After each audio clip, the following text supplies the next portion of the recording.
होली का क्रम 13 तारीख को शायद होली जलेगी, 14 तारीख को गुरंडी रहती है, होली खिलाती है। मेरा निवेदन है, होली का त्यौहार आ रहा है, उस फागुन के त्यौहार में मेरा देवादिदेव महादेव माता पार्वती के साथ होली खेलता है, मेरा कृष्ण कन्हैया राधा रानी के साथ होली खेलता है। आप भी अपने इष्ट मित्रों के साथ होली खेलिए और दिल से खेलिए। तो कभी मौका लगे तो एक बार महादेव की होली खेलने के लिए आप सीहोर, कभी मौका लगे, तुम ब्रज की होली तो बहुत खेले होगे, एक बार महादेव की होली खेलने सीहोर आओ। हमारा कुबेरेश्वर बाबा भी होली खेलता है, ऐसा रंग में रंगता है कि वो फिर रंग कभी छूटता ही नहीं। एक ही दिन करते हैं वहां, बस एक तो कभी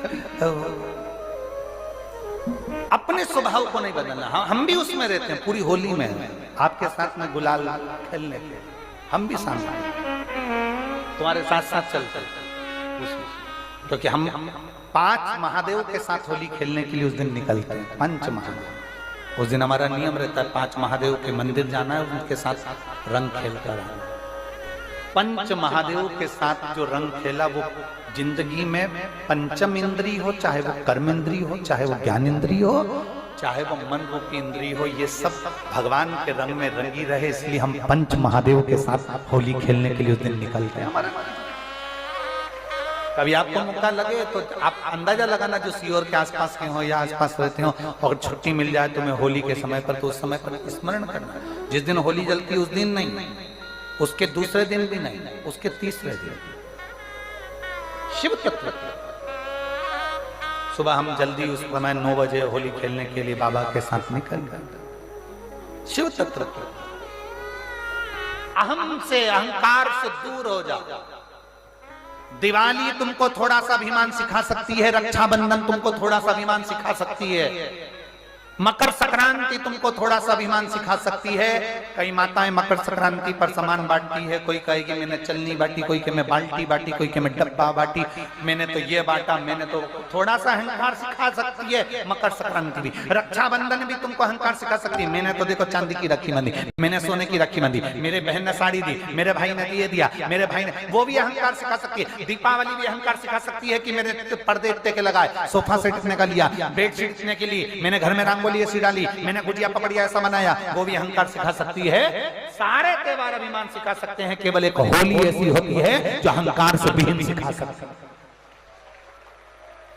मालूम नहीं पड़ता व्यक्ति की शान क्या, सत्ता क्या, शोहरत क्या, कौन हो तुम, वो रंग में डूबे हुए हो। बस शिव तत्व वही कहता है, इस महादेव के रंग में एक बार अगर डूब गए तो फिर तुम उस रंग में रंगने के बाद दूसरा रंग तुम पर चढ़ता नहीं। दुनिया के लोगों ने कहानी गलत गढ़ दी, पूरी कहानी गलत बताई।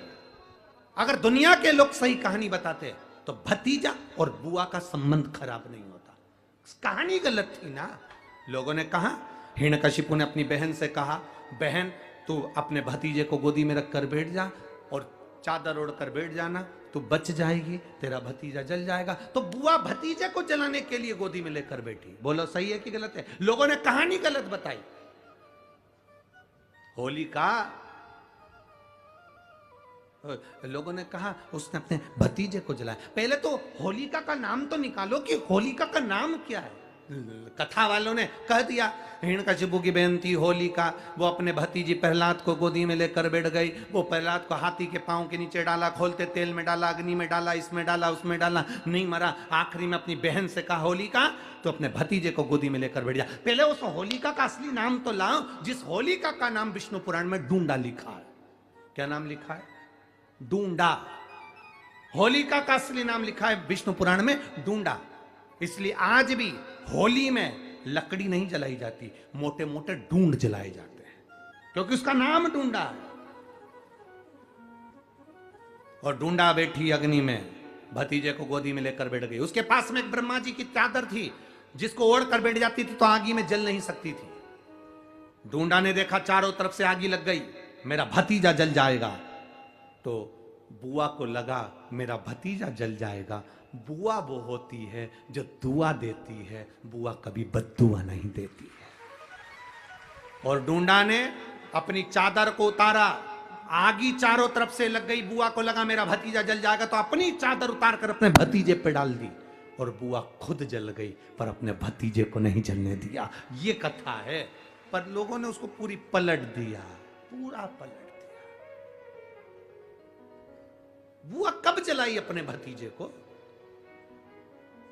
आप में से इतनी सारी बुआ बैठी हैं, कभी अपने भतीजे को अपशब्द कहा? कभी अपने भतीजे को श्राप दिया? कभी अपने भतीजे को बद्दुआ दी? नहीं।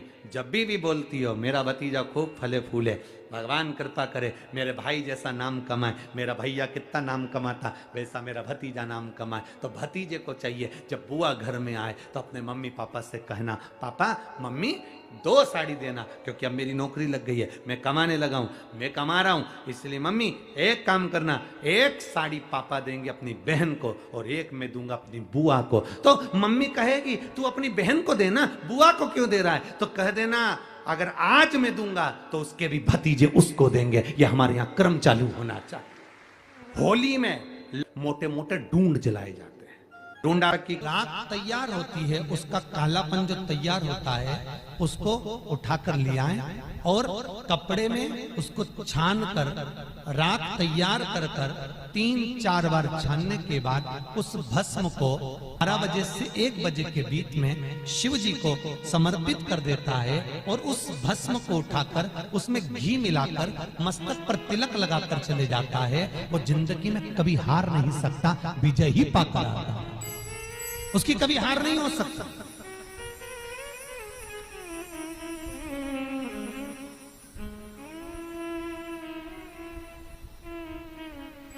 वो कभी हार नहीं सकता।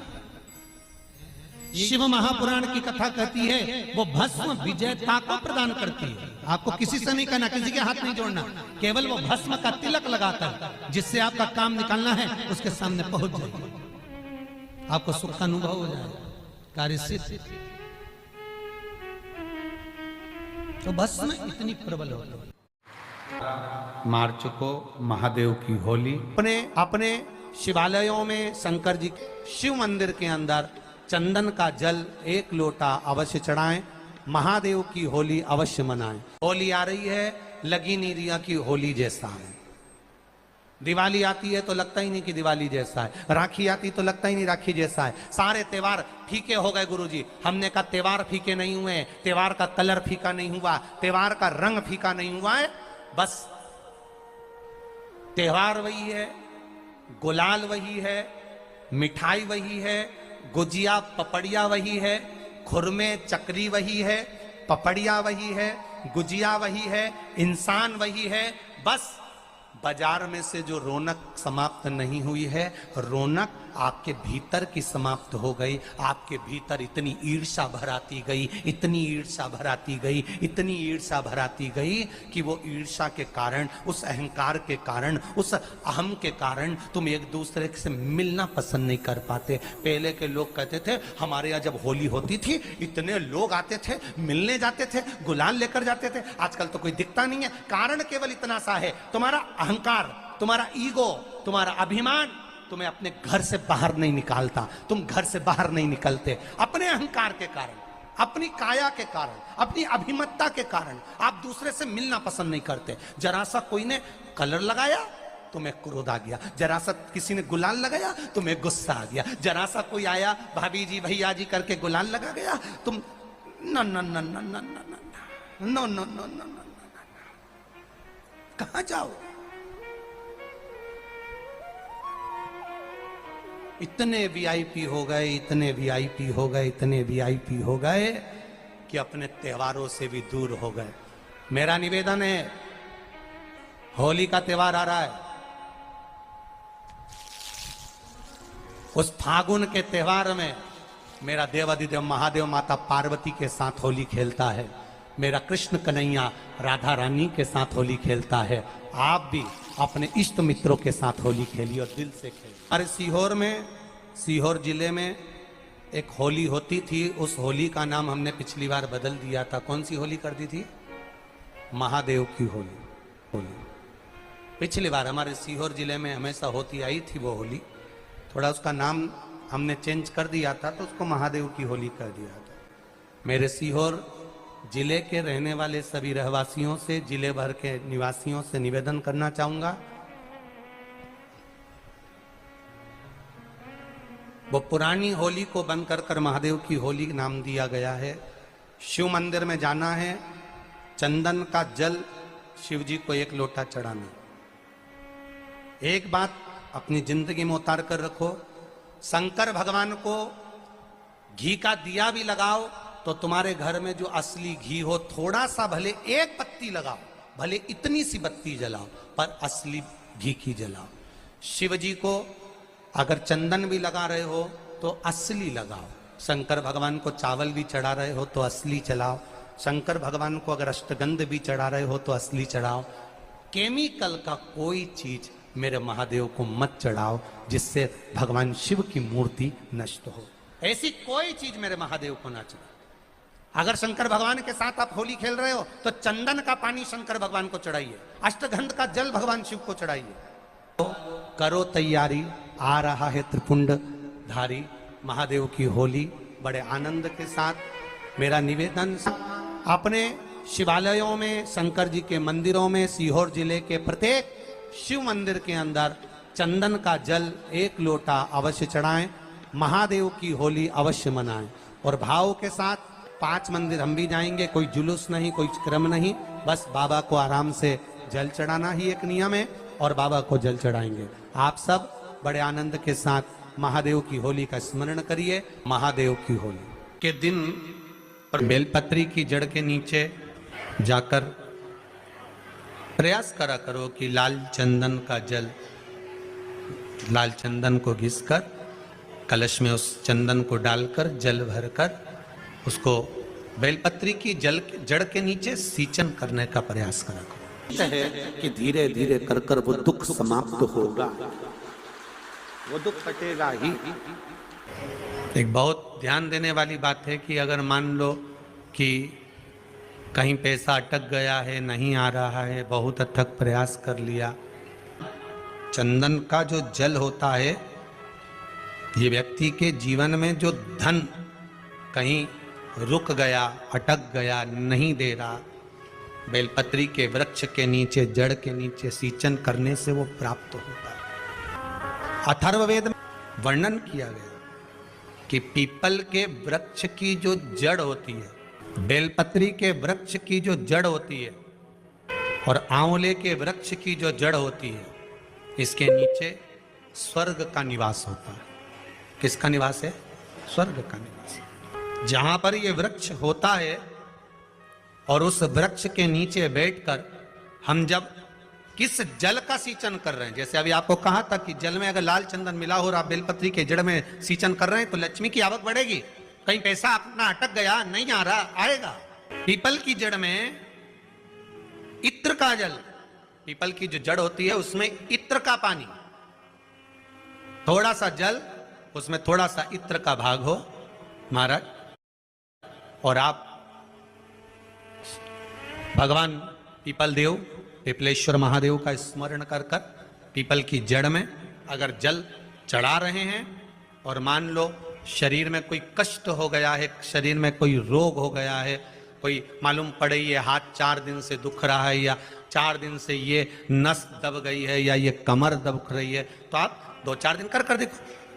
कलश के अंदर जल, जल में इत्र का थोड़ा सा भाग, पीपल की जड़ के नीचे आप उसका सींचन करिए पिपलेश्वर महादेव के नाम से। उस जल को थोड़ा सा भाग लेकर आ जाओ उसी में से जो चढ़ाया है, और उस स्थान पर जहां कष्ट है उसको लगाना प्रारंभ करिए। 2 दिन 3 दिन कर देखो। प्रैक्टिकल करने में क्या जाता है? सीवर वाला महाराज झूठ बोल रहा हो तो कभी कभी अगर ऐसा लगे जीवन में कि दुख बहुत ज्यादा आ गया है, बहुत तकलीफ आ गई है, तो लाल चंदन को घिसकर उस लाल चंदन का लेपन भगवान शंकर पर कर कर फिर पानी चढ़ाओ। अगर कोई संकट भारी है और निकट रहा, जैसे किसी नारी का गर्भ नहीं ठहर रहा, 15 साल हो गए, 20 साल हो गए, 25 साल, जैसे इसने लिखा एक माता ने कि 18 साल की बेटी हो गई थी पर संतान में पुत्र नहीं, तो उसने भाव से कथा सुनी। ऐसे आपके भीतर अगर 20 साल हो गए, 25 साल हो गए, 30 साल हो गए, संतान का सुख ही नहीं है, लाल चंदन का लेपन बाबा भोलेनाथ पर करना प्रारंभ करो। पीठिका पर लाल चंदन का लेपन करना प्रारंभ करो। लाल चंदन से बाबा का श्रृंगार करना प्रारंभ करो। एक बेलपत्री पर लाल चंदन, दोनों पत्ती नीचे वाली, जो नीचे की जो 2 पत्ती होती है, इस पे लाल चंदन और बीच वाली पत्ती पर पीला चंदन लगाकर बाबा के शिवलिंग को समर्पित करिए। बाबा से प्रार्थना करिए, रोज प्रार्थना करो। परंतु एक बात का स्मरण रहे, 25 साल हो गए, 20 साल हो गए, 30 साल हो गए, संतान नहीं, तो पहले जल से अभिषेक कराना, अभिषेक कराकर उस जल का आचमन करने के बाद हाथ को खासा करना, धोना, उसके बाद में फिर वापस बाबा का स्नान कराओ, फिर चंदन का लेपन कराओ, फिर 1 लोटा जल चढ़ाकर बाबा का स्नान कराओ। बाबा का बड़ा सुंदर भाव से लाल चंदन से जो अभिषेक करता है, बाबा को लेपन कर कर फिर जल चढ़ समर्पित करता है, निश्चित है उसकी गोदी मेरा देव अधिदेव महादेव जरूर भरता है। ये निश्चितता है। हम तो बेटियों से भी कहते हैं, जिसका विवाह नहीं हो रहा हो, 25 साल, 30 साल, 27 साल, 28 साल, 32 साल, 40 साल हो गए हो, नहीं हो रहा हो बेटा बेटी का विवाह, उसे लाल चंदन का प्रयोग अशोक सुंदरी वाली जगह पर 7 बिंदी लाल चंदन की लगाकर 7 बेलपत्र 7 बिंदी पर रखिए और महाराज अपनी कामना कर कर भगवान से आइए। बाबा देगा, करेगा, 3-4 महीने में विवाह पक्का करेगा। ये लाल चंदन की महत्वता है शिव तत्व। रोग बढ़ गया, बेलपत्री के वृक्ष के नीचे दीप लगाना प्रारंभ करो। बाबा से विनती कर कर घी का दिया लगाइए बेलपत्र वृक्ष के नीचे, बाबा से निवेदन करें, रोग निवारण